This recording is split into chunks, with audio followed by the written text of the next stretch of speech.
Welcome, welcome, welcome to the Marnese Live Talkshow, a show where we can talk in an authentic and real way about social issues and life issues in hopes to find action steps to move our respective community and society forward. Tonight, we will be talking about Black and LGBTQIA. Tonight, we have Michelle, Nicole, Katie, Isaiah, Keron, Michael, and Erica. So basically, due to wide-reaching impacts of institutionalized white supremacy, many communities of color fail to examine their own problematic behavior towards each other, especially towards the Black community. This behavior also shows up in the Black community between relationships with Black people together. And so today we're going to talk about how we can move our community forward in solidarity, especially during the time right now where anti-Blackness is prevalent. So I'm going to welcome in our guest to the Marnese Live Talkshow.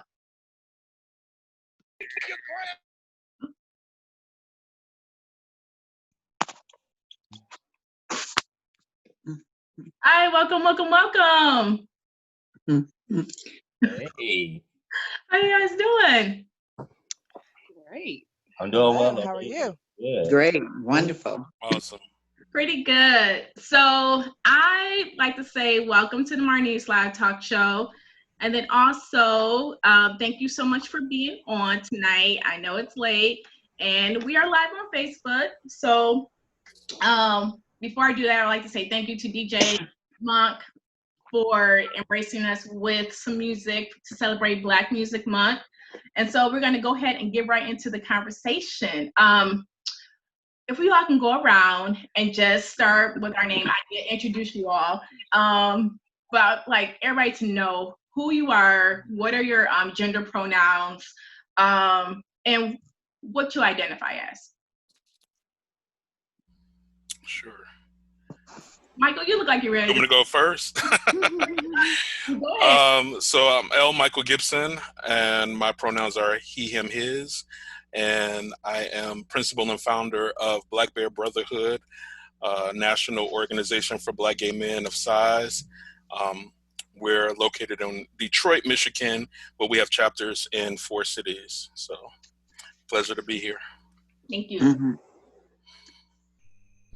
Well, hello, everyone. Hey. Hi, my name is Erica Shantel Carter.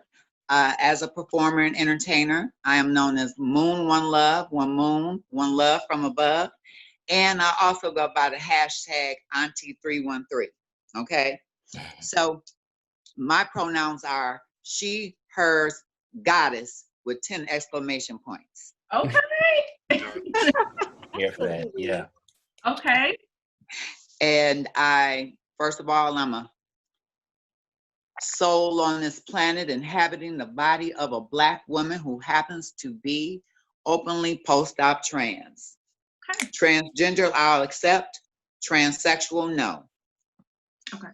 Because it's not about sex, it's about gender. Mm-hmm. Mm-hmm. Thank you so much for clarifying, because there is a distinction between orientation and identity. So I appreciate that. Absolutely. I'll go next. All right. Hi, I'm Keith Mims. I am currently in grad school right now to become a board certified behavior analyst. So I work it's kind of a cross between education. It has a lot to do with applied behavioral analysis for autistic children or autistic persons with ASD. That's the correct term, actually. So I'm currently in school for that. It's like a mix between education, but also behavioral and social science. My pronouns are he, him, his, but I am a person, I don't mind being called she, her, hers. I don't mind those. I don't mind they, them, theirs. It doesn't bother me. So. Thank you so much, Brother Keith. Do you mind sharing what me and you have in common? Oh, no, I don't mind it at all. I have to ask first. So Brother Keith is my frat brother, and he pledged at ZE chapter at Eastern Michigan. All right. Pi Delta ZE love, so I have to give a shout out. So always, that's the love. I'll go next. I'm Michelle Brown. I use she, her, and hers. I'm from Detroit, Michigan, and I do public speaking. I'm an activist, and I host a blog radio podcast. What's the podcast? Collections by Michelle Brown. And several It's of you have been guests. Absolutely. Yes, yes. Loved it.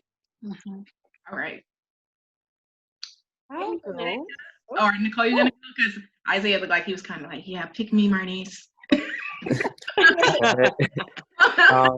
What's good, y'all? My name is Isaiah Spears from Chicago. Right now, I'm a junior in college at DePaul University in Greencastle, Indiana. And right now, I'm just interning with the NAACP in Greencastle. Okay. I should also say that I'm from Detroit. I forgot to say that I'm from Detroit as well. Detroiters and okay, Nicole, sweetie. So, what up, though? What up, though? Everybody said they're from Detroit. Okay, Blake. Right.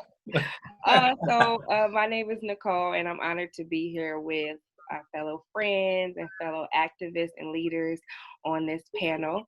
I go by the pronoun she, her. I don't mind them, they, theirs. I identify as a bi/queer Black woman, and my nickname is Kqueen, Kqueen, because a lot of times I see myself, my gender expression really changes from male to female energy. So I go by Kqueen, and I am happy to be here. And of course, I'm from Detroit. Okay.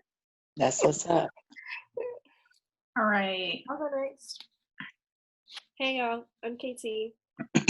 My name's she, they, and I'm a non-binary queer femme. I'm based in Brooklyn right now. I'm from Ann Arbor.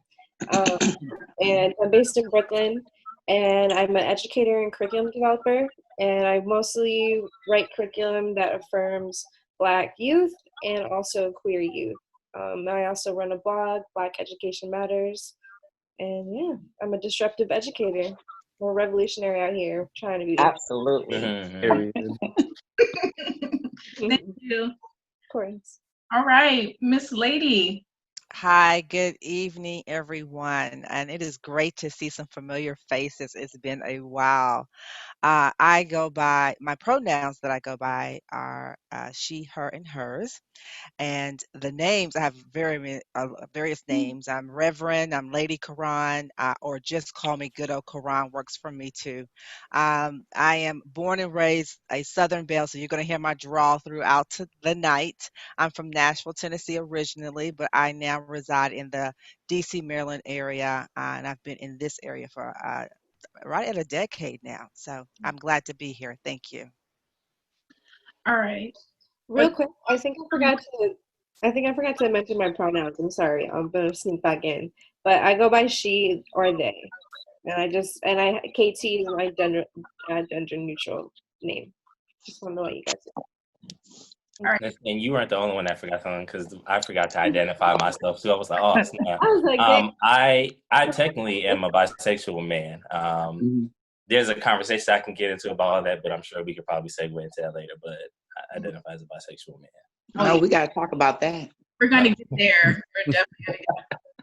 All right. So so tonight this month I'm centering on anti-Blackness and how it shows up, whether it's in other communities, white communities, and today I know that anti-Blackness shows up in the LGBTQIA community. And so I wanted to start this conversation because to move our community forward, regardless of what we believe in, how we identify. And so once again, thank you. But I wanted to start the conversation off about what has been your experience with coming out? Did you experience like being shunned by Black people or more so from other communities? And I have a follow-up question for Keron, because yeah, I just wanted to make sure that I respect everybody. And so I appreciate you all coming on. So we can start there, the conversation, and then I'll switch to Keron. May I? Yes, please. Well, there was no coming out for me, particularly. People came out for me. It was acknowledged that I was identifying female, as a girl, ever since I was little, 2 or 3 years old. Cognitively speaking, I'm still the same person I was when I was a child. Okay, so there's been no orientation for me. People misconstrue what words really mean. Orientation is to introduce or to train. And the thing about it is, with me being a trans person, people were calling me Erica because my name was Eric before I did the transition. And my transition was basically at age 18, I had my name legally changed. And by the age of 19, I went to work with some eyeliner and some lipstick because I was already looking androgynous or more female when I started going through puberty. So basically, I've been hairless most of my life, and now I'm going through menopausal symptoms. So I got a little bit of hair up under my chin. I call it angry birds. But the thing about it is, to get to the heart of the matter, people were very ignorant about what a trans person was. I didn't know what a trans person was. All I knew is that I was a girl. And you can't pray it, beat it, speak it, demand it to be anything other. So for me, luckily, my father and my mother's husband, Daddy Charlie, when I was 7 years old, they both told me, baby, you are a product of nature, not nurture. Now, the small church I went to, Church of Christ, said I was demon-filled. By the time I was 5 years old, they said I was demon-filled, possessed by homosexual spirits and female demon spirits. So that was in itself something really crazy, because they tried to do a drive-by exorcism on me one Sunday. So, but for the most part, when I was a teenager being ostracized, of course, I'm hanging with the gay guys. But my gay friends would say, we know that you're not gay. And then most of the people in my community didn't identify me as gay. They identified me as a girl. But in their ignorance, they were very rude and crude and sometimes violent. Okay. Thank you so much, Erica. Who would like to go next? I don't mind. Okay. So coming out for me, I came out when I was 15. Actually didn't really come out. A cousin of mine kind of dragged me out. It was kind of a family conversation thing, and it was a moment of, why don't you tell them? Like that moment, and like being there, like, oh snap, like what am I gonna tell them? I'm not gonna tell my mom and them I got somebody pregnant. Like that's no go. Like all those thoughts going through my head, what kind of lies I could tell, and something was just like, no, just say it. And I came out then, and of course my mom did the whole. I shocked, would have never known why my sisters and them were kind of like, you know, we knew. And I was always really close to my sisters as well, and the females of my family. So a lot of them kind of already knew. But there were some rough patches with my parents a little bit. Me and my mom had a lot of kind of static for a little while there. My dad actually was the one that, surprisingly, so grateful for him. He was the one that was actually more nurturing, and more like, even when he spoke to me about it, I'll never forget, because he did the whole, let's go to the barbershop, let's go get our haircut thing, just me and you. So I knew we were having a conversation. And that was the first time I've ever seen my dad cry. And he cried not because he didn't want me to be gay or anything like that. He cried because he was worried about how the world was going to treat me and what was going to happen to me when I was out in the streets. That broke my heart. And I'm just thankful that I have a father like that, you know, who loved me as a Black queer boy, you know. So that was my experience. Where I think I had a lot more issues in school, with people in school, and being called gay and fag and all those other terms, you know, through school. Wow. And it was mostly by Black people? Yeah, I will have to say, because I know that's been a thing going around right now. I know people have been talking about, a lot of queer people have been talking about. Yeah, I literally can say that I've been called a faggot by a Black person way before I've been called a nigger by a white person, you know, or anything of that time. Really. Way before, you know. So definitely was a lot of that. A lot of inside jokes that I didn't understand that were made about me. Yeah. some quite hurtful stuff, but I'm here. All right, I welcome all the other panelists to lean in if you feel comfortable with sharing. I can talk. I think my experience was pretty typical after school special in the 80s and 90s, Black gay coming out. You know, as a boy who was interested in things that traditional Black boys wasn't supposed to be interested in, everything from novels to musicals to playing with dolls.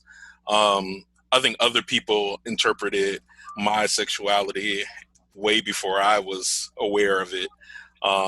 You know, from as early as third grade, I remember other people commenting on the fact that I didn't hold my arms in the correct way. My voice was too light, even past, you know, my voice was late changing. So that was a policed. You know, there's a lot of policing of Black boy bodies. And I know that, you know, kind of the conversation is about, you know, homosexuality and how it's treated in the Black community. But I don't know that it would have been treated better in a white community. I lived in a Black community, so that was what was going to be my experience with the homophobia there. But as somebody who spent a lot of time in white spaces as a teenager, they were no less homophobic, you know, than Black folks. I think if you've never had that experience or living or experiencing white spaces on a regular basis, as somebody who went back and forth, I went to high school in Germany with other kids who were military, you know, so you got to experience people across the spectrum. And when I came out at 16, because I come from an evangelical religious family, I was put out. And so, you know, so I had to make my way in the streets. I've talked a lot about that. So yeah, you know, that experience when I came out in 1991 at 16 was pretty common. I mean, I had friends who were all in the same situation. When I got my first apartment, I think I lived by myself maybe 3 weeks before my first set of friends was like, hey, can I come and stay with you? You know, like, because my family putting me out too, or, you know, or I can't get with my parents, or, you know, so it was a pretty typical in that era.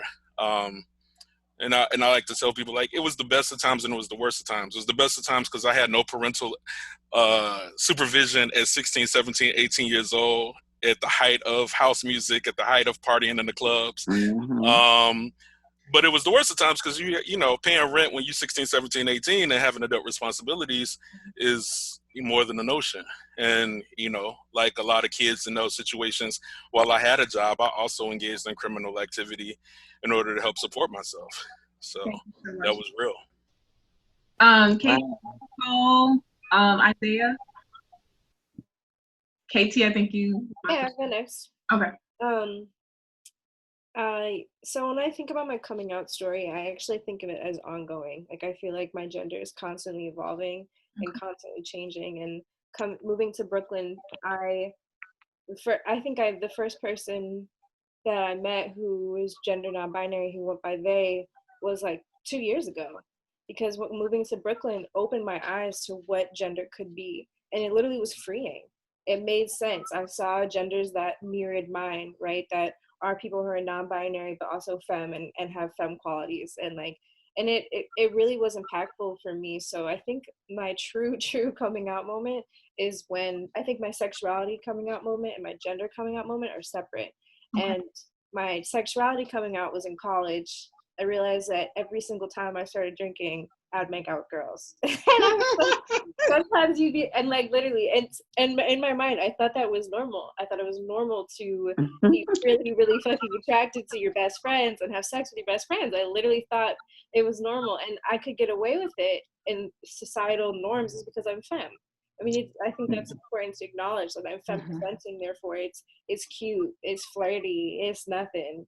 But like I realized that I was like, wait, I think I'm in love with my best friends. Like that's an attraction that I realized that was like deeper. And there was like a lot of performative relationships in my life. I'm gonna be honest. Like it was performative relationships that I had a lot of performative sex, you know, like like straight sex. And I realized that like even in my 20s, I'm 26, 25 right now, in my late 23, I kind of realized like I'm like that kind of version of my sexuality, but I'm still coming out, I want to say. And like, you know, not even to get personal, but here, you know, here we are. I like my first binder is coming in the mail next week, you know, so like I'm really excited. I've been using like really tight sports bras before trying to do, but like I'm really excited, and like I realized how freeing it was to even order it and to even like take those steps to express my own sexuality and in my gender mostly. But yeah, and when I think about it in the Black community, again, I think like my femme presenting privilege kind of masks like a lot of like my dad. My Black dad, you know, Boston born and raised. He looks at me and says, "You're gonna marry a boy, I know it. You're gonna marry a man. Go ahead, do what you need to do." And it makes me kind, you know, it hurts a little because although our relationship is so strong, I feel like I can barely talk about the sexuality piece, let alone the gender piece. None of my family members would ever call me they. Not yet, you know. And so like I'm still even working on coming out to people who are closest to me and like my students. I ended up actually becoming more into a non-binary being of myself, and it was really hard when I went to school because I was like, wait, it's not Miss Katie anymore, it's Mix Katie, MX. You know, and a lot of my kindergartners, first grade, second graders got it. They were like, cool, you're a boy and a girl, kept stepping. But, you know, I get to 4th and 5th grade and I felt resistance of like, because they're already socialized and like into this Black community. Everybody in the class is Black or brown. And I constantly hear, I've been working at the school for 3 years, I constantly hear yells of, that's gay, that's gay. And it makes me turn around on a dime. Like they know not to say that in front of Miss Katie. They know that. But yeah, so I feel a lot of like the homophobia in Black communities within my culture. And I feel it, especially as I get older. But you know, mere existence is revolutionary. I actually have a transgender coworker too. So between the both of us, our mere representation is going to change some lives, you know. But yeah, that's all I got. All right, so we can get to the rest of the questions. I want to make sure that we bring in Isaiah, Nicole, and Michelle, so we can get to the next question. Well, I'll go because it won't be that long. I left home early. It had nothing at all to do with, you know, being gay. It was being me and not. My father was one of those ones. It was his way or the highway, and I opted for the highway. And while opting for the highway, it gave me an opportunity to explore things that I had always felt, known, wasn't sure about, but I explored. And as my mother said, she never knew who I was going to bring home. And my mother was always okay because, you know, people say they didn't know anybody who was gay. I can recall having an aunt and going to a Sunday dinner as a kid who we knew was gay, you know, and having cousins, but they didn't talk about that. So I think that, you know, just coming along, I think that there's something on both sides. There have been Black people, Black men, Black straight people, Black men really who are straight, who will go through that thing, well, you just haven't met the right man, or Black people who want to just go like, oh, you're the super freak, you know, and want to marginalize your sexuality. But then there are other people who have been, you know, warm and welcoming on both sides. And I think that it's a matter of continually coming out, and making sure that, you know, to me, it is very important that I tell people that I am a Black queer woman, because people want to put you in a box, or, you know, I don't want to be mistaken. I know who I am. I'm happy with who I am. So it's come out. I was okay with my mother. My mother died in 2001. My father did not accept me for being something other than his Fruit Loop daughter until after my mother died. And he realized that the one he had to deal with, the one who was going to step up and take care of, was this Fruit Loop daughter whose lifestyle he had never approved of. But guess what? I was there, and it led to an understanding, so that before he died in 2003, not only did he accept me, but he said that he hoped I would find someone who would love me for the person that I was. Thank you so much. Wow. Nicole and Isaiah. I'll make mine real quick. So I guess I knew I liked boys when I was like young, but I didn't know the name for it or anything like that. So I was very just like, I'm just keeping this to myself. So high school came, I had this little crush freshman year. I was like, oh my God, what am I gonna do now? So one day I came up to my mom, I told my mom, I like this boy. And she was just very shocked, and she was like, what? And then we like didn't speak for a couple of days because she just didn't know what to say to me. And a couple of days later, I went to her room, and she was like, you know, I didn't mean for my reaction to be my reaction. I will still love you. You know, I always told you since she always told me since I was a kid, like, you could be whoever, whatever, and I'll still be your mother. And I was like, okay. But my fear, I guess, was coming out was more about my grandparents and my little brother, because I'm both Black and Puerto Rican. So my grandparents, they understand it, but they're not accepting of it, especially my grandfather. My grandfather is very every type of phobia in the book. And so he just be walking around the house like he be throwing like the tranny word. He be throwing like, I just run out of town, boys can be girls, and this and that and the third, gays should burn in hell, Black lives don't matter, this and that. And so I still technically have not, I know, girl, I know. Ooh, It's a trip with him, honestly. But we live in the same house, but we don't speak at all. And I still haven't come out to them. I still won't honestly come out to them, especially to my grandmother, because as a kid, she's always like, I can't wait to have grandbabies. And I'm just like, okay. It's your choice. Do it when you're ready, though. That's completely your choice and your timing when you feel comfortable and ready to come out. I just came out to my grandmother maybe 2 years ago. I came out to everybody else at 15, came out to my grandmother maybe 2 years ago. And the end of the conversation was, I still love you regardless, but it definitely was my grandmother's from Alabama, born 1928, so it was definitely I don't know if you want to do that, you just got to find you a nice young girl to settle down with. And I definitely was like, Grandma, that's not it. Like, I'm just going to tell you right now. But at the end of the conversation, it was I still love you regardless. Now she doesn't call me every year and ask me, do I have a girlfriend yet? Grandma, it's not. Grandma, no. I appreciate that. All right, so really quickly, because along with my esteemed panelists, we pretty much have had some similarities I've heard in so many of our stories. And so I just applaud everybody for their courage, even being on this Zoom tonight. Mine is similar. I knew when I was little that I liked some of my friends that were girls. I didn't really like boys at first, like the whole adolescence thing, but I started to grow into understanding that I was different. Knowing I like to play sports, I like to hang out with the boys on the block and just do the different things that quote unquote little girls don't do.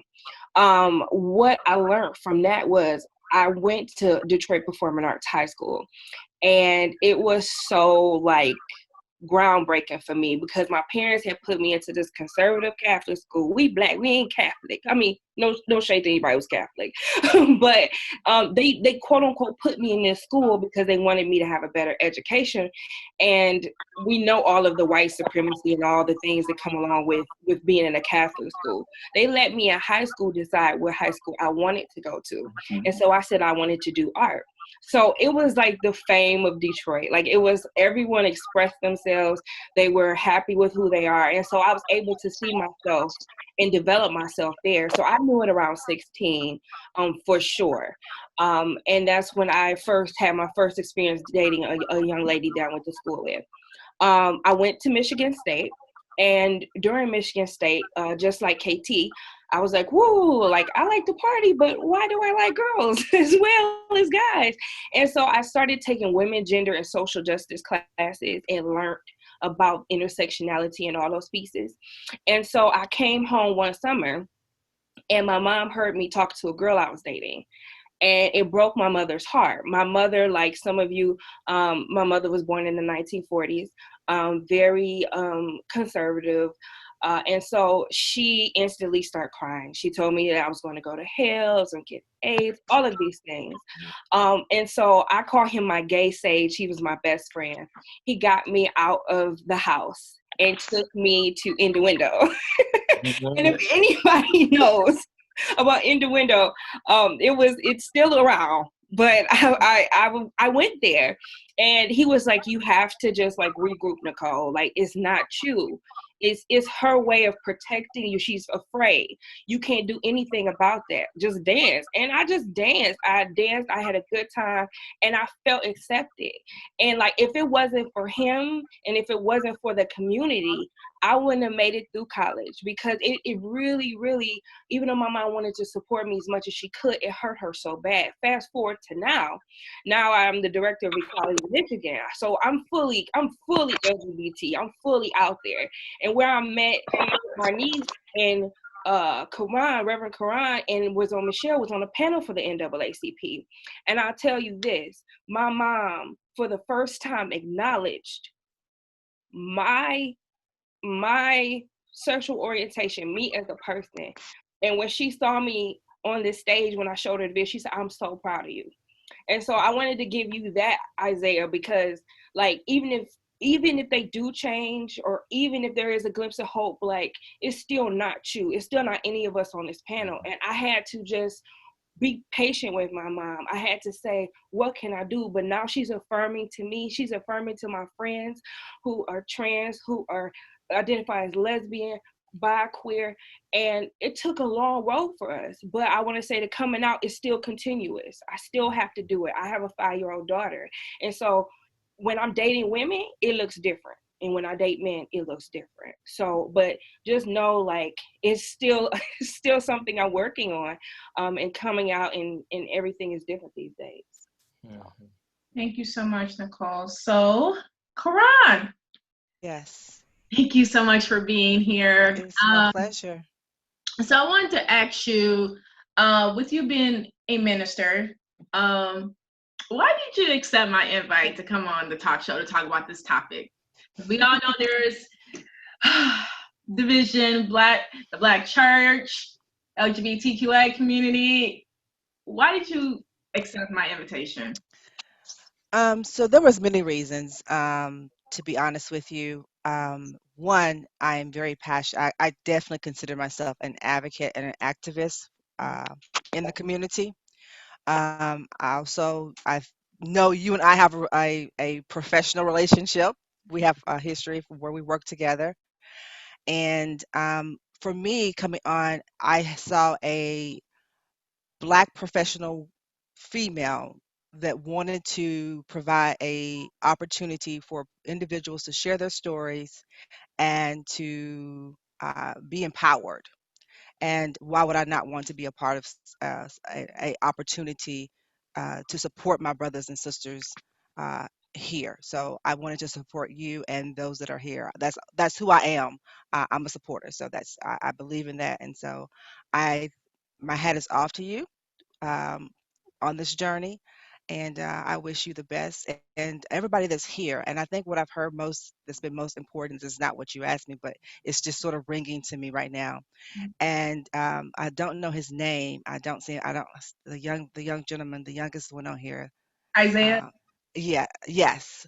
And it is about you being comfortable with when you're ready. And it's about you making decisions that's in your best interest.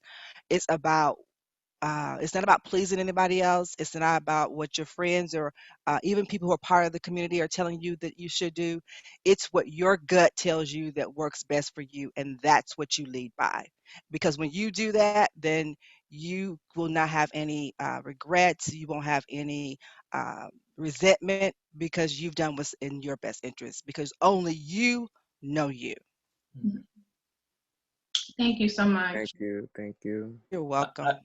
I just want to just really quickly say to Isaiah, also know that even if it doesn't happen with your family members, even if it doesn't ever connect, just always know that there are people around you who love you. There are always going to be people around you who love you. No matter what, there will be people who will step into your life just as much as family. So just always know that as well. Okay. Yeah, I Thank know you. this has become a little bit of an Isaiah festival, but I have to. Yeah. I would just say, He's a cutie. I know, right? I talked about the fact that I was kicked out and all of that, but it did take 8 years. But my family and I, over the last 20 plus years, have had a wonderful relationship. My mother and everybody eventually came around. My grandmother, it's interesting to hear some of the grandmother stories. My grandmother had always been like, that little boy got too much sugar in his draw. She'd always been the one that said I was going to be gay. She always was the one. So when I came out, she was vindicated. She was fine. She was like, I've been telling y'all that little boy.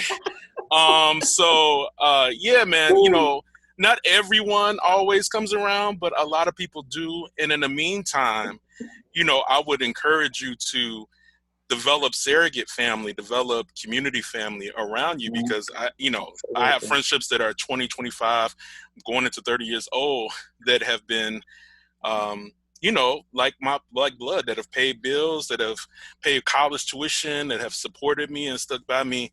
So, what blood won't do, your life, you cultivate that, and you have to do it with intentionality, right? Because not everybody has that. But if you know that that's something you need and want, nurture that around you. And I'm just going to chime in real quick, and I think this is maybe also what I'm hearing a lot about.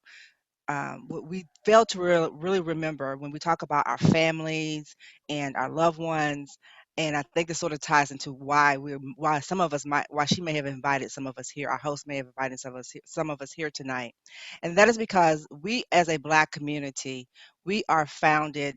I mean, whether we want to realize it or not, our loved ones, our ancestors come from the Black church, right? And that has shaped so many views, so many beliefs, whether they're right or whether they're wrong. It's shaped their theology. And so a lot of people are having struggles with embracing people or loving people or validating or affirming people because of those theologies, right? And once, people like to use certain scriptures. One scripture they use is study the word to show thyself approved, right? Which we don't do. And but if we did, we would treat people differently. When I was teaching HIV, this is one thing that you will always, and y'all heard me say when y'all were on the platform at the NAACP with me, what you will always hear me talk about that we miss more than anything, whether it is a uh, people of color community, whether it is a human community, whether it's a heterosexual community or a whatever the community is, we miss this one thing, and that is practicing love and just accepting people for being humankind. We miss that more than anything. And I think until we really understand what love means, unconditional love means, we're going to always be judgmental. There's going to always be condemnation. There's going to always be stigma. But guess what? When I talk about loving my brother and my sister, it goes also internally. So I empower you also to love you. Even when no one else feels like you don't feel like anyone else loves you, be like, you know what? I love myself. I'm gonna be my ride or die. And I'm gonna tell you, when you start loving you unequivocally, people will embrace you because of the power and the self-esteem that you have, and what's the word? The courage that you have, and the confidence that you have. You'll be surprised, and then you just got to be like, okay, I'm not sure. I think this is a church show too, and I'm a reverend, so I got to be really good. But y'all know Beyonce's song, right? I know a lot of Beyonce songs. Okay, there's one Beyonce song that sort of ties into what I want to say, where you just gotta like say, you just follow. It'll hit you later tonight. You're gonna be like, that's the Beyonce song that she was thinking about, and you just gotta say like, thumbs up and do you. How about that? Thumbs up. That's not really what I really want to say, but thumbs up and do you. Mm-hmm, So I'll have to Google because I'm not a part of the B click or Yeah, yeah. everybody else got it. Everybody else got it. They gonna come get me. Thank you so much. And before we move on, I would like to say shout out to the chat. Valeria says thank you all for sharing your stories. Very grateful to be here. Shout out to Tiffany, Ashley, Jennifer, and thank you so much for your vulnerability. So I wanted to ask, how are Black LGBTQIA issues intersectional with heterosexual Black issues? Are they one and the same? Why are they different? I got two things. First of all, Come on, I'm Michelle. I'm a Catholic, okay? And back in the day, and I went to Catholic school up to high school when, and I'm forever grateful to the nun who told my parents I needed to go to Cass Tech so I could be who I'm going to be. But I also thought for a while I wanted to be a nun because those women were having too much fun in that convent. So because of that, some of the times when it's the intersectionality, some of the times, having come up Catholic, I don't have quite those issues around church because, if you come up Catholic and, and you learn that only Catholics are going heaven, you sort of begin to think that all church is BS. And, so you take religion with a grain of salt, you know what I mean? So I don't have that. But I say that how does it run with intersectionality? If I am driving in the suburbs in the night and they pull me over for going 2 miles under or over the speed limit, there's no gay card I can pull out. And I know that they pulled me over because I was a Black woman out here when I do that.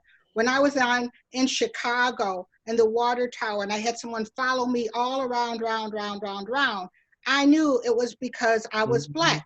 There's no gay card that I can pull out.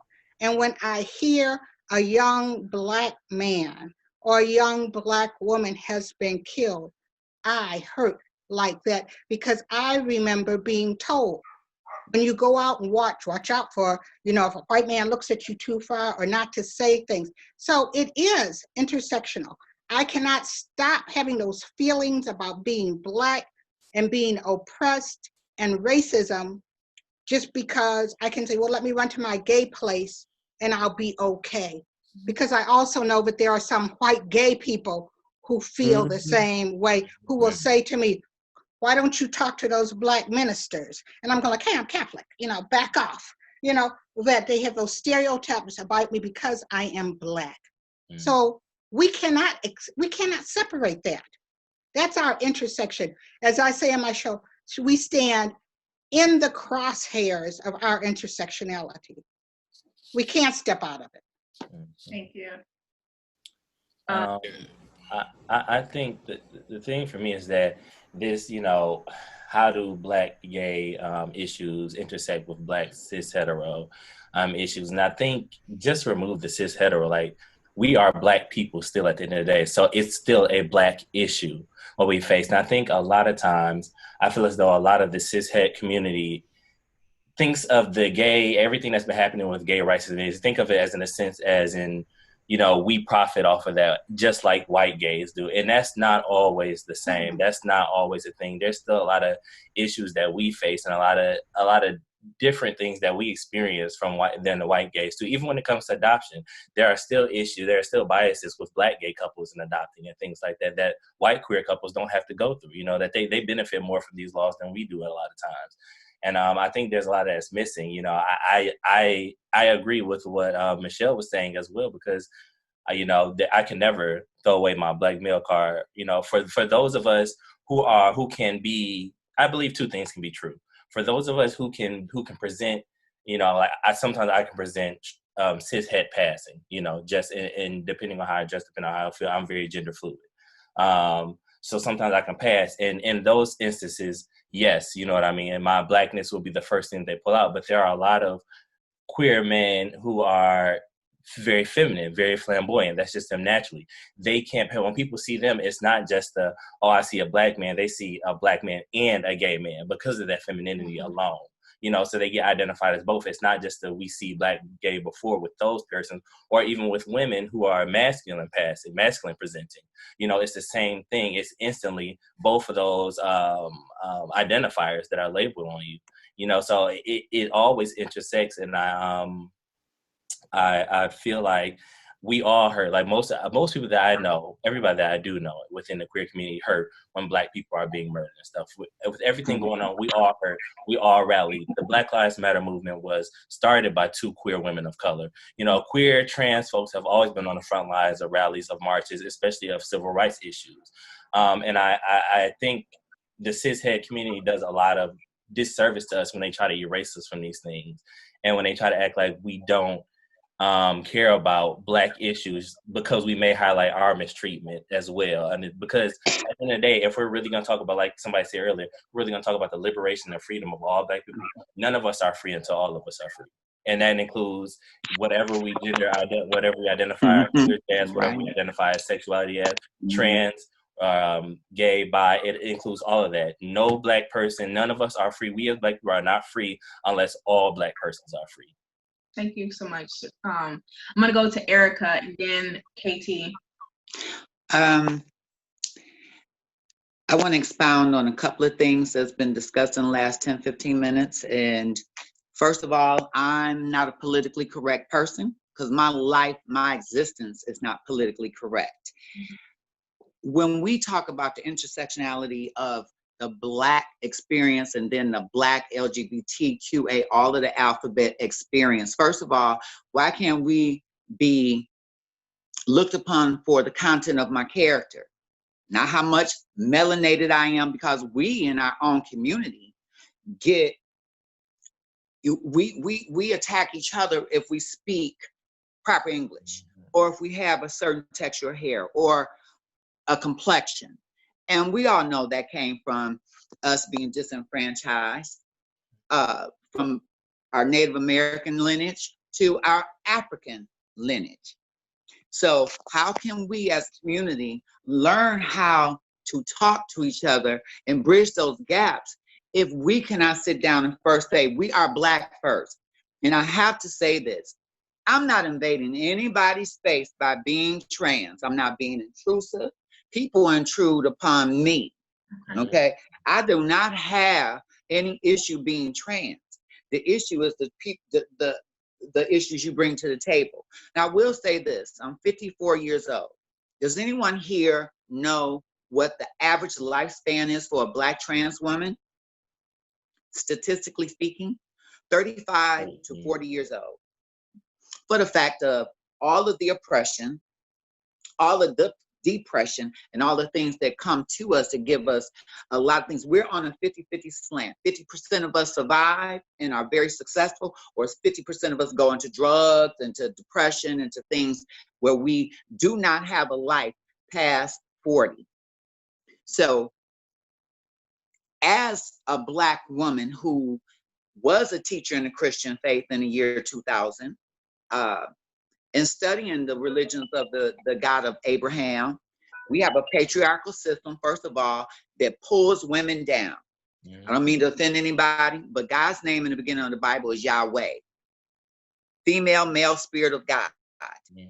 I greet all my women, all my friends, Amazons and goddesses, okay? Until we lift each other up, all of us, for who we are as a person, not this, okay, I'm trans, so what does that make you?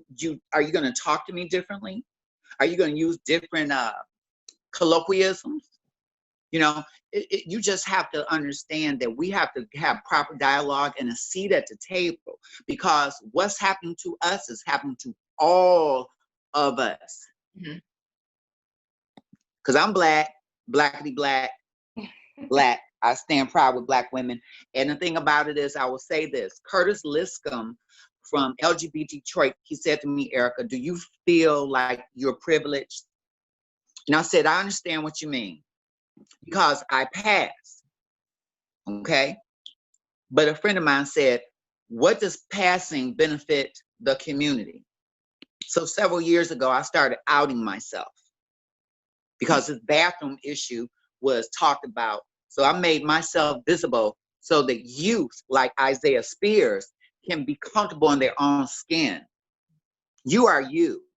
You didn't choose to be what you are. It just happens to be what you are. But can we talk about who we are? Mm. Okay. Thank you, Erica. Because there's a lot of conversation about choosing to be a part of the LGBTQIA community versus What a choice.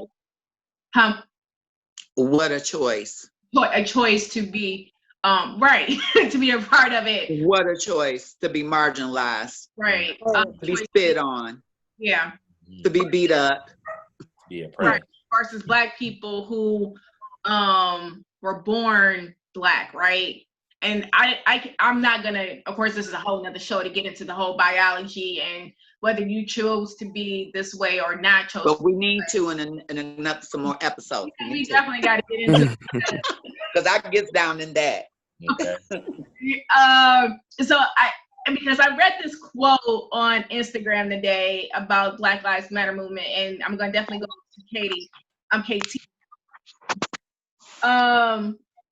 About who you sleep with. What was who you sleep with is your business. I just need my people to know Black Lives Matter is not a pro-Black movement. 3 lesbians created it. So when you scream Black Lives Matter, know and understand you are supporting the gay, queer, transgender, and coming soon pedophilia movement. I was like, are you serious? I'm like, this is so divisive. Why can't we just advance Black people and then add something toxic on the end? Like, and I was gonna say, because that really pisses me off, if I can say that. Like the adding, they always try to add pedophile into a identifier with us, and that is not who we are. Just because you are a queer person does not make you a pedophile. That has nothing to do with. There are plenty of straight, cis hetero people who are pedophiles and molesters. More of them. Some I mean, quite frankly, it's like statistically, it's over 90%. So, like, okay? It's more of them. But I also want to make sure we're not over talking KT. Since KT was supposed to go next. Yeah. KT, but I just want to put that out there because a lot of people, Black Lives Matter have a big momentum right now, and so we can advance a lot of stuff for the Black community. And that's a whole nother conversation, like I said, but I just wanted to put it out there because a lot of people have those questions and I wanted to make sure that I bring that in, but KT, it's on you. Yeah, this is like, I mean, it even goes back to the conversation we were having before this about, and you know, Isaiah said it about erasing history. I think that like pride and queerness within Blackness is just completely erased. And I think about, you know, Pride was started the day before the first Pride parade. It was a rebellion in the streets led by a Black woman and a Latinx woman, a trans woman, right? And the next day they go to the parade and they try to get on stage to speak and they boo her.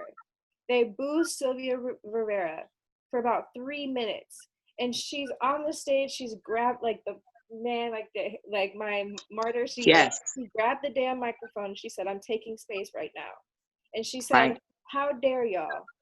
I put my life is to help you and us. How dare y'all? And I get chills just thinking about it because I think we're treating trans women this exact same way. And misogynar, Black, misogyny is just a different kind of fucking evil. Excuse my language. But especially when it comes to trans women. And like, I think about, we use the example of the cop. The cop is not even, is seeing a Blackness, but also seeing femininity, which is already violent and it's in the state of America, right? But I also just, I think that so when we think about pride, I just like the first thing that comes to my mind is, you know, what Black femme history is being erased. And there's two types of Black histories. There's one full of peaceful civil rights leaders that are Southern, and then there's one that includes, that's intersectional, and includes Black women, femmes, freedom fighters, you know. I think I had one more thing to say. Hold on, I made some notes. I love you, KT. I'm loving you. I'm glad. I'm loving you because I want to say something after you. I got to thank you. I got some stuff I want to get off my chest. That was it. I just thank you. I'm gonna ask Keith, Isaiah, and Michael this question about masculinity, right? And I think that's also an issue with advancing Black people as a whole, and patriarchy. So I mean, I can chime in on this. I mean, with Black men, you know, Black gay men or bisexual men, there's sometimes people just equate that with being feminine and not masculine. mm-hmm.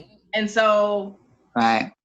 when Black heterosexual men, just the quote that I read you was from a Black heterosexual man. Yeah, we knew. Nobody else but that would have written that. Right, we knew. That's true. But I just want to know, like, how can we move past this, right? That we Out of work. respect. I mean, I don't know that it's on the people on this panel to move past it. I think it's on, you know, so I want to speak to a few things that we've touched on. One, I'm a 6'2", 300-pound plus Black man, right? And so first, I have to and have had to, and I'm 45, so I'm part of the post-civil rights baby, respectability, you know, try to accommodate, try to assimilate movement of people. You know, I have a master's degree. I did all of those type of things, you know, and, you know, so I have had to maneuver and try to be always nice, sweet, funny, you know, anything to make me not appear threatening. You know, I represent an organization of Black men of size. Some of those brothers are like 7 feet tall. You know, some of them brothers are like 400 pounds and security guards. They don't get the benefit, like you said earlier, Michelle, of pulling out a gay card. You know, the first things everybody sees is big Black man, right? And that's inherently dangerous. That is inherently a problem. And Right. So that's first of all. I mean, and in terms of like whether or not I choose one or the other, I used to be, it's funny to hear Nicole, I used to be deputy director of Equality Michigan. And some of the most racist experiences I've ever had in my life was in the white gay community in that role. Woo! No shade. So that's another one. That's you know, another so one. you know, on every level. I mean, and I've been in this movement work since I was 19 years old, and I've worked for majority organizations and minority organizations, and they're different animals. I mean, so there was never a moment in my life where I felt like, oh, I get to escape into the white gay community and be okay. That's not a safe space for me either, right? So no, I mean, and as Six Hemphill said, trying to choose between my Blackness and my gayness is like trying to choose between my left nut or my right. They both are important to me. Neither one of them. I don't, you know, they are equally of import. Now in terms of like cishet men, you know, I donated mine. That is their work. I mean, it's not just about homosexuality. It's about anything femme. They don't, it's not just that they have an issue with gay men, they have an issue with the feminine period, feminine in women, the feminine in trans people, the feminine. Absolutely. They are terrified of the power of femme. They are terrified of the freedom of femme. They are terrified of the power. I mean, and it's rooted in, and so until they address that, you know, part of that, what that brother said in that post was around jealousy. You know, like he was jealous that those queer women has founded a movement that has gone global. What has he founded? What has he done that anybody's following?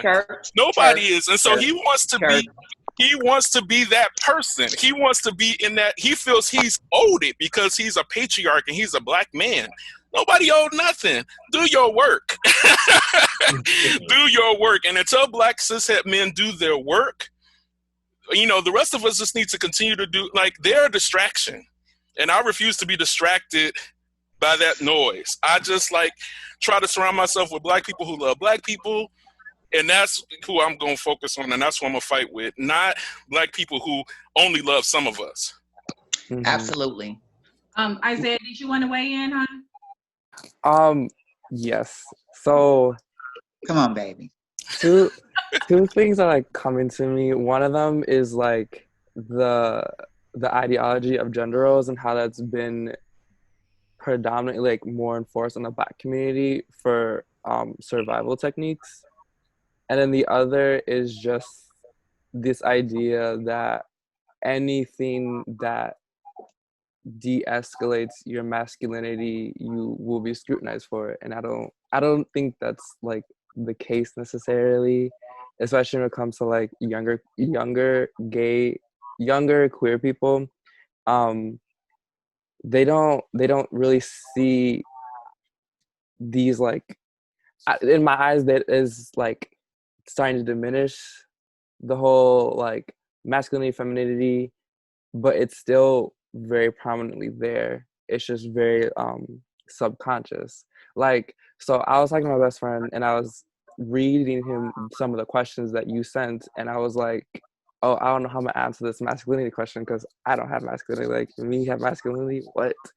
But then he was like, no, you do. And I do, because growing up, I was grown up as a boy, so I had that masculinity attached to me.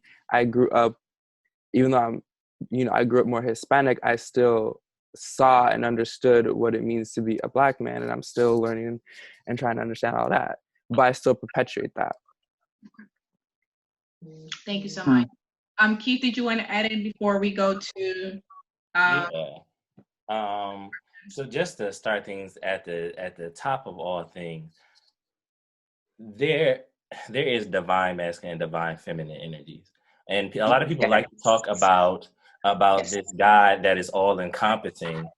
If he, she, them, if they are all encompassing, how do you not think that they have both feminine and masculine traits? But it says in the religious text. There is no fear of that, and like brother just said, I find that a lot of Black men have a fear of that, whether it's like he said, a trans woman, gender non-conforming person, a feminine man, or just a cis hetero woman. They have an issue with it. It is something about it that scares them, and I don't think there is a place for masculinity within everybody. I think Nicole said earlier that her masculine side presented itself first, and for me, that was really cool to hear from me, because I feel like my feminine side more so presented first. I feel like I grew into my masculinity as I got older.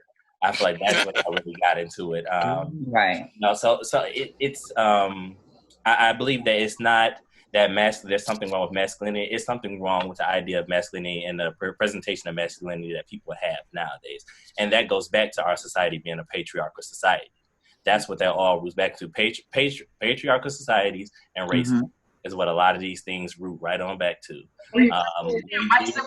Even if we talk about, these books, a lot of these books are written religious texts. A lot of them are written with the men being the leads. You know what I mean? The leads being the heroes, being the ones that do all the things. And we know that these books have been passed down through many of men's hands.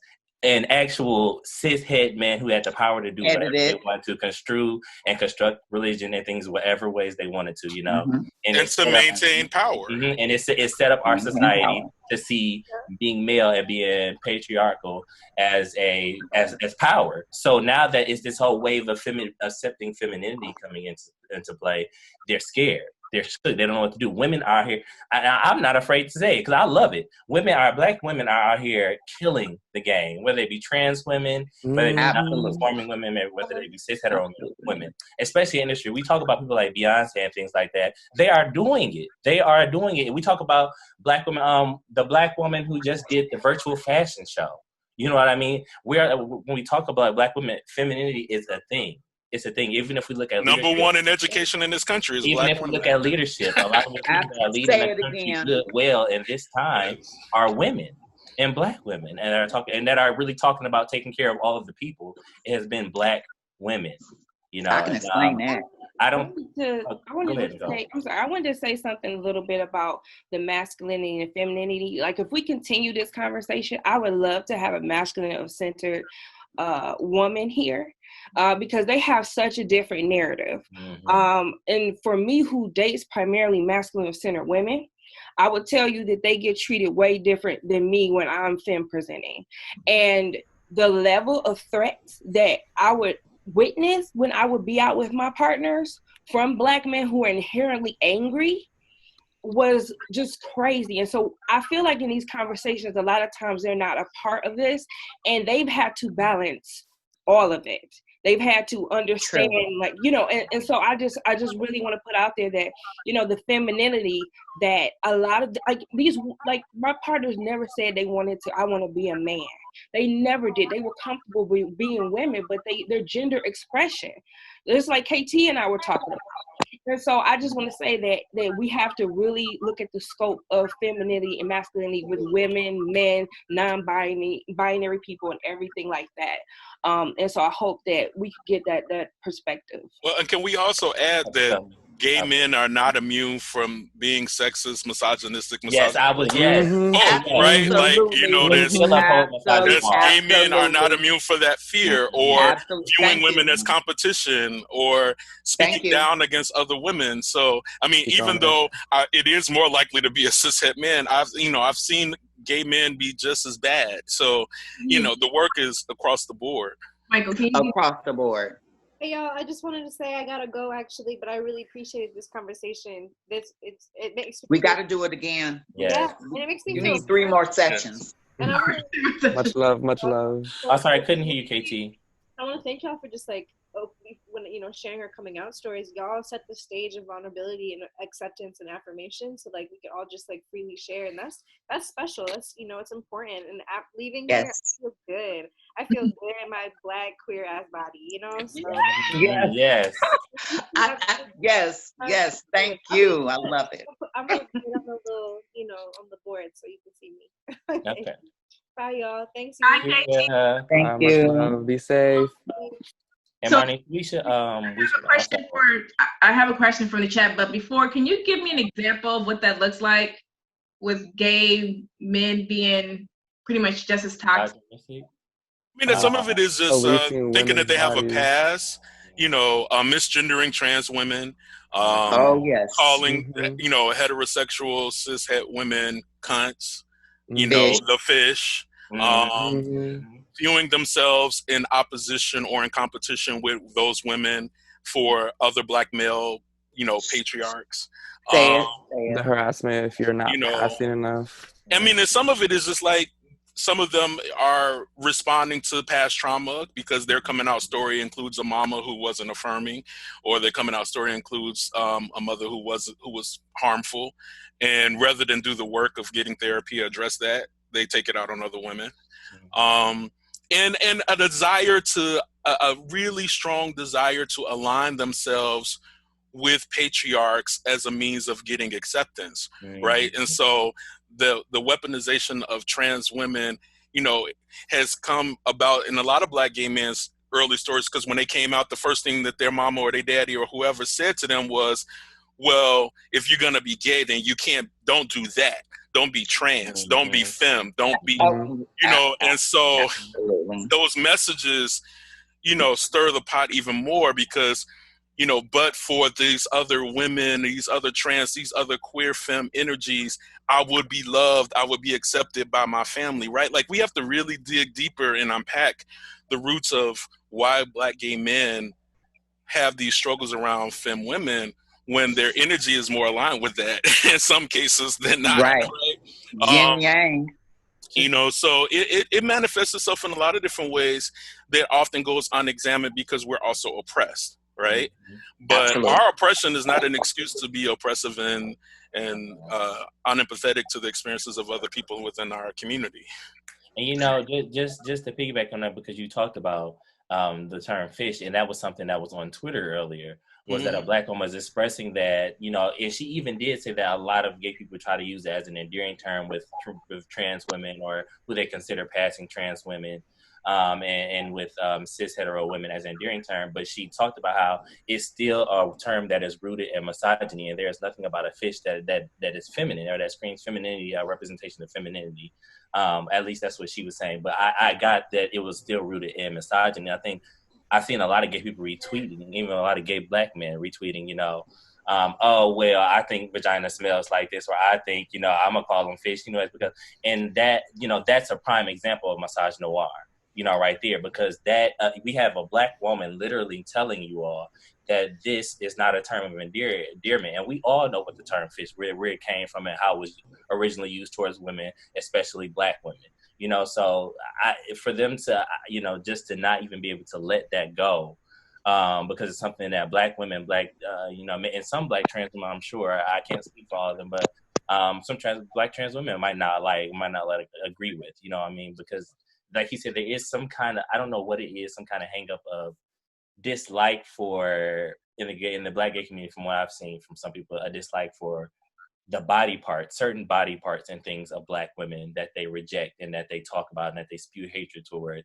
But then they'll go right behind their favorite female celeb and amp them up and they're the best thing ever, but turn around, you know, and would do things like that. And like he said, it's just, it's some contradiction, you know. We're not absolved from any kind of misogyny. We're not removed from any kind of, because it happens. And a lot of times when you check people on it, if you're not one of the, you know, the popular kids or something like that, people don't care, and people aren't really gonna attack you usually, even if you're right. You know, I mean, I've seen that happen on different kinds of social media sites. You know, so it's always still a problem. You know, I appreciate him for saying that we're not exempt from that, because that's something I wanted to speak on as well.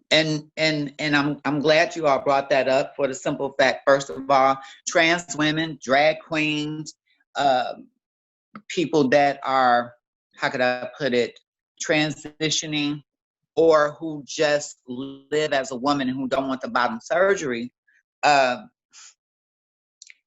words that are used, we're not novelty items, you know. And the thing about it is, when we're looked to as the mother figure, when I tell people the T in LGBT stands for truth, because we truly live out loud who we are.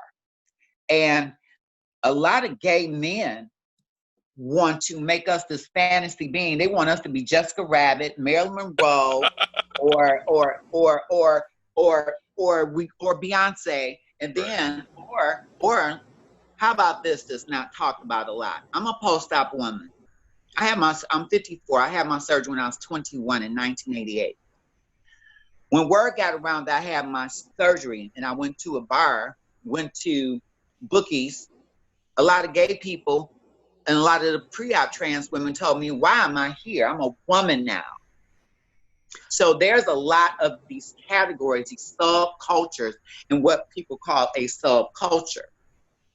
So, you know, I've had the butch bunnies, the butch queens, and the gay guys. However, see, I don't get offended by those terms, because I've been called everything up under the sun. But let's look at the real reason why the Black trans woman specifically is targeted. First of all, women are objectified across the board. Mm-hmm. The Black woman is objectified across the board. The Black trans woman is objectified in a hyperbolic way, tenfold. And then I'm supposed to be the shaman of sex when you know that I'm trans. When you didn't know that I was trans and I was playing tennis on the tennis court with you for 15 years at Franklin Racket Club, it was Miss Erica Carter. Oh my gosh, she has a serve like Venus Williams.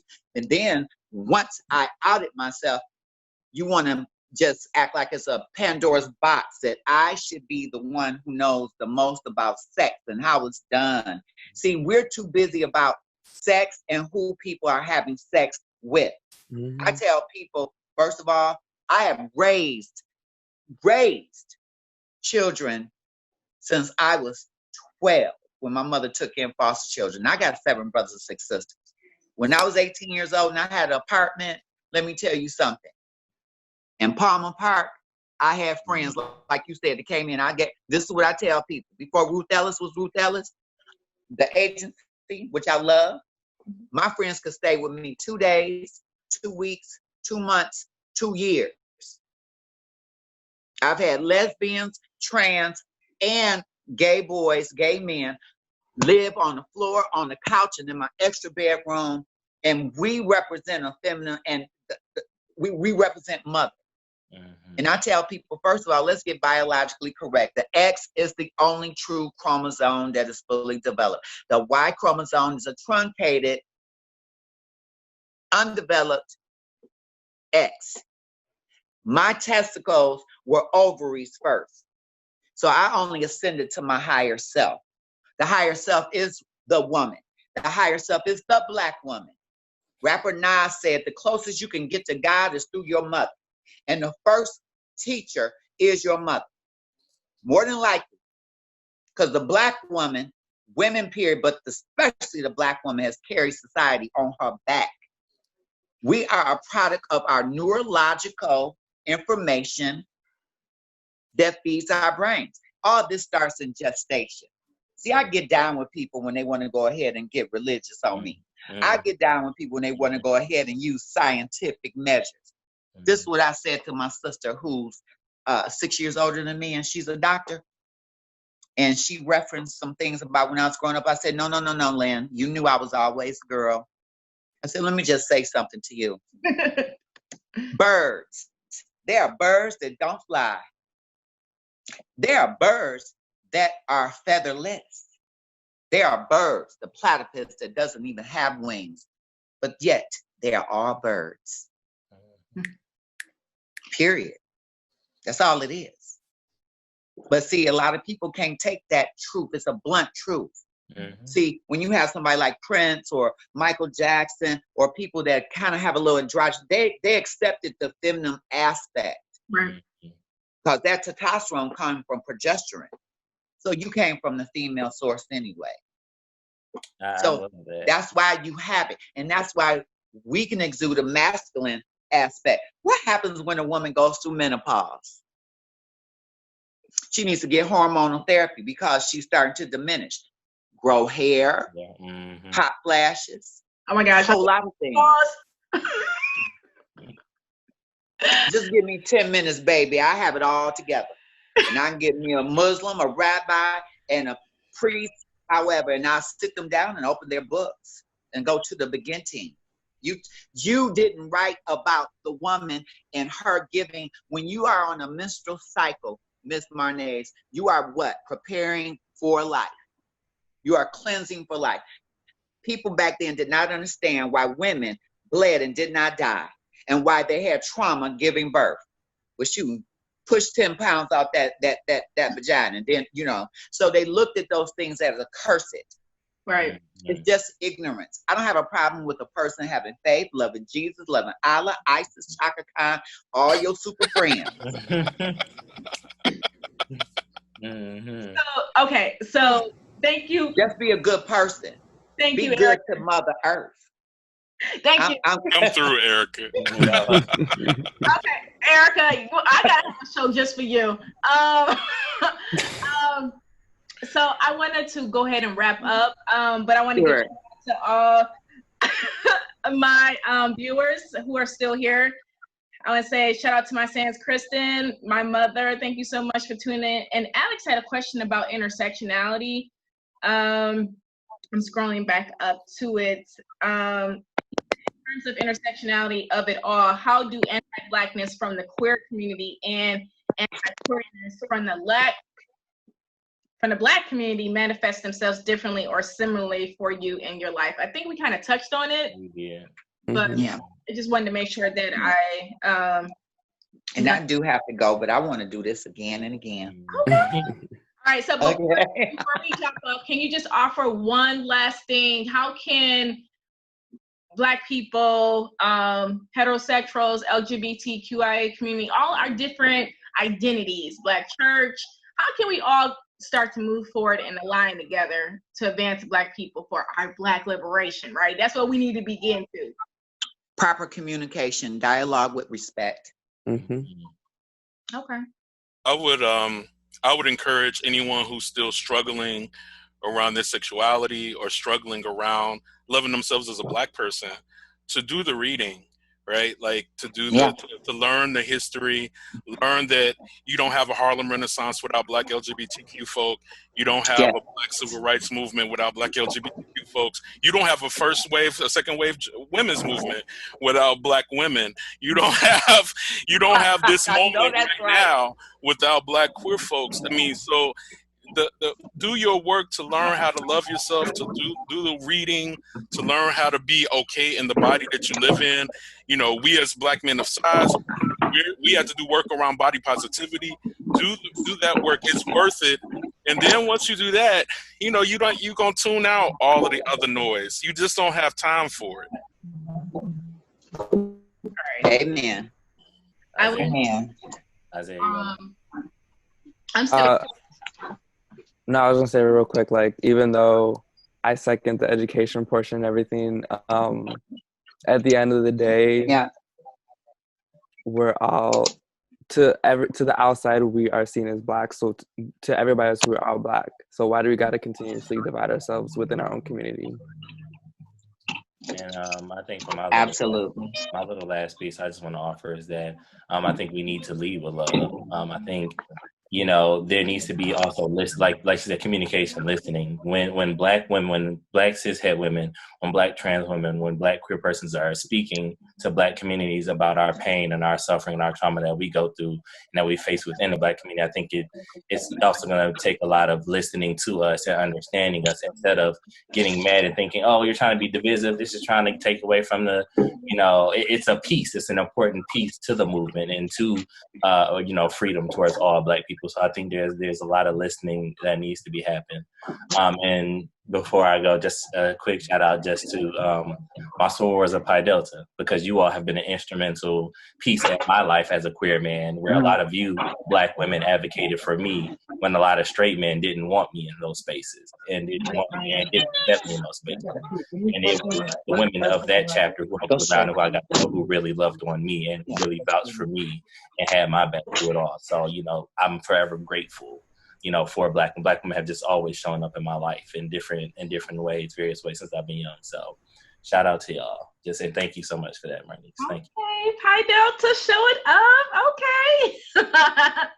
I wouldn't expect anything less. All right. So thank you all so much for coming on to the Marnese Live Talkshow. We definitely gonna do this again because we have 400 years of oppression that we have to, you know, more than that, to dismantle. So we have to keep this conversation going. So I welcome you all to come back onto the show. This was really good. And to my audience members, thanks so much for you all tuning in. I would like to invite everybody next week, July the 2nd. Oh my goodness, we're moving into July, to talk about Black love. I am starting my summer series where we talk about loving Black people. And so next week, we're going to talk about revolutionizing Black love.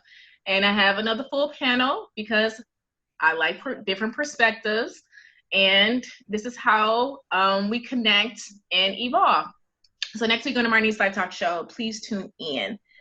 And then, if you like to be on the show, go ahead and like my page, the Marnese Live Talk Show. You can follow me on YouTube, Instagram, and of course, Facebook. So thanks so much to my panelists. You all were awesome. Michael, Michelle, Keith, KT, Nicole, Isaiah, Erica, and Keron. Thanks so much for coming on. I really learned a lot, and I appreciate your guidance. I appreciate the openness and willingness to just be on this be in this conversation with me. And No so, problem. everybody, thanks so much. Thank you for having us. Yes. Yes, thank you for having us for sure. And of course, there's always follow-up conversations because we have to move towards action and building a big movement that includes everybody. And we can do it. So don't forget to tune in next week, and don't forget to subscribe to my show. And thanks so much for watching.